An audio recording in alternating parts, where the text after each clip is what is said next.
On the first day, we arrive at Washington, D.C. Our first stop was at the Washington, D.C. Zoo. We saw many different kinds of animals. After that, our next stop was the National Cathedral. It is the second tallest building in Washington, D.C. Our next stop was the Jefferson Memorial. This memorial was built by John Russell Pope. This is the Franklin Delano Roosevelt Memorial, or FDR for short. He served 12 years as the president, then died of a cerebral hemorrhage. This is the Martin Luther King Jr. Memorial. The memorial is about 30 feet tall.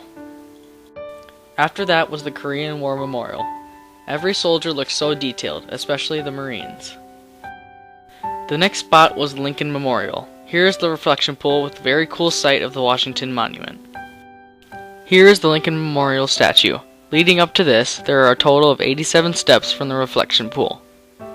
After the Lincoln, we went to the World War II Memorial. This was one of my favorite memorials at night. The World War II Memorial was made to represent the Pacific and Atlantic campaigns. Day 2, we visited the Capitol. Inside, there is a statue of an amazing woman named Helen Keller. Here is the Library of Congress. This library was founded in the 1800s.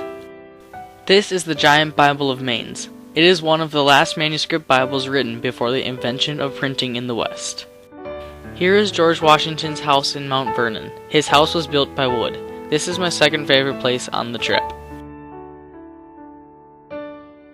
This is the amazing view of the Potomac River from the back of George Washington's house.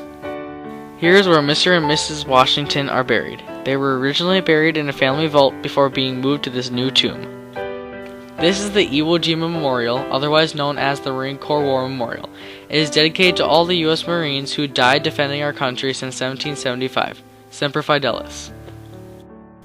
Here is the White House. As you can see, it is one of the most heavily guarded places in our nation's capital. We also visited the National Museum of American History. One of the best exhibits inside includes the original Star-Spangled Banner flag. This is the Vietnam Veterans Memorial. Each name on the wall represents a veteran who died in the Vietnam War.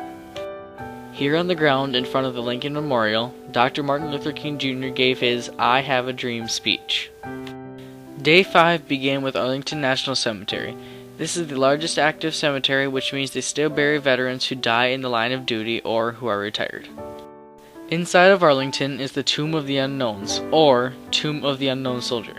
We got to see the changing of the guards. Here is Ford's Theater. This is where President Lincoln was assassinated by John Wilkes Booth on April 15, 1865. This is the Air Force Memorial. The design represents the smoke coming from the Thunderbirds during one of their maneuvers.